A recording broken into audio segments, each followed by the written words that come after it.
Team India మాజీ opener Virendra Sehwag గురించి అభిమానులకు ప్రత్యేకంగా చెప్పనక్కర్లేదు. వీరు క్రీజులో ఉన్నాడంటే ప్రత్యర్థి బౌలర్లకు చుక్కలే. ఫార్మాట్తో సంబంధం లేకుండా బౌలర్లను ఉతికారేసేవాడు.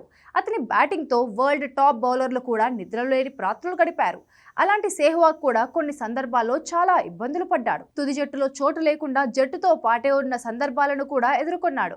మళ్లీ ఫామ్ అందుకొని 2011 వన్డే ప్రపంచ కప్ను భారత జట్టు గెలుచుకోవడంలో తన వంతు పాత్ర పోషించాడు. అయితే ఈ వన్డే ప్రపంచ కప్కు 3 ఏళ్ల ముందే తాను వన్డేల నుంచి రిటైర్మెంట్ కావాలనుకున్నట్లు సెహ్వాగ్ చెప్పాడు. అయితే దిగ్గజ ఆటగాడు సచిన్ సలహాతోనే తన నిర్ణయాన్ని మార్చుకున్నట్లు తెలిపాడు. ఆ రోజు సచిన్ మాట వినకపోయి ఉంటే వరల్డ్ కప్ కల నెరవేరకుండానే మిగిలిపోయేదన్నాడు. విధ్వంసకర బ్యాటింగ్కు మారుపేరు అయిన సెహ్వాగ్ 2007, 2008లో ఫామ్ కోల్పోయి ఇబ్బంది పడ్డాడు. వరుసగా విఫలమవ్వడంతో అప్పటి కెప్టెన్ ధోని సెహ్వాగ్ను తుది జట్టులో నుంచి తప్పించాడు.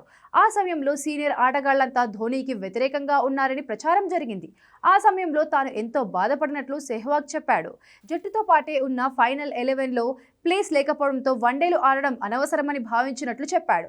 వెంటనే సచిన్ దగ్గరకు వెళ్లి రిటైర్ అవుదామనుకుంటున్నట్టు చెబితే అతను వద్దని వారించాడని గుర్తు చేశాడు. 1999లో తాను కూడా ఇదే రకమైన ఇబ్బందిని ఎదుర్కొన్నప్పుడు ఇలాగే అనుకున్నానని, కానీ తర్వాత దానిని అధిగమించి జట్టులోకి వచ్చానన్నాడు. 1-2 సిరీస్ల వరకు వేచి చూడమని సలహా ఇచ్చాడని సెహ్వాగ్ చెప్పుకొచ్చాడు. భావోద్వేగంలో నిర్ణయాలు తీసుకోకూడదని ఆలోచించుకోమంటూ సచిన్ చెప్పడంతోనే వెనక్కి తగ్గానంటూ వీరు గుర్తు చేసుకున్నాడు. ఆ తర్వాత ఫామ్ అందుకొని మళ్లీ జట్టులోకి వచ్చానని, 2011 ప్రపంచ కప్లోనూ రాణించి టైటిల్ కల నెరవేర్చుకున్నట్టు అప్పటి జ్ఞాపకాలను సెహ్వాగ్ అభిమానులతో పంచుకున్నాడు. 1999లో చిరకాల ప్రత్యర్థి పాకిస్తాన్తో జరిగిన మ్యాచ్ ద్వారా సెహ్వాగ్ వన్డేలోకి అడుగుపెట్టాడు.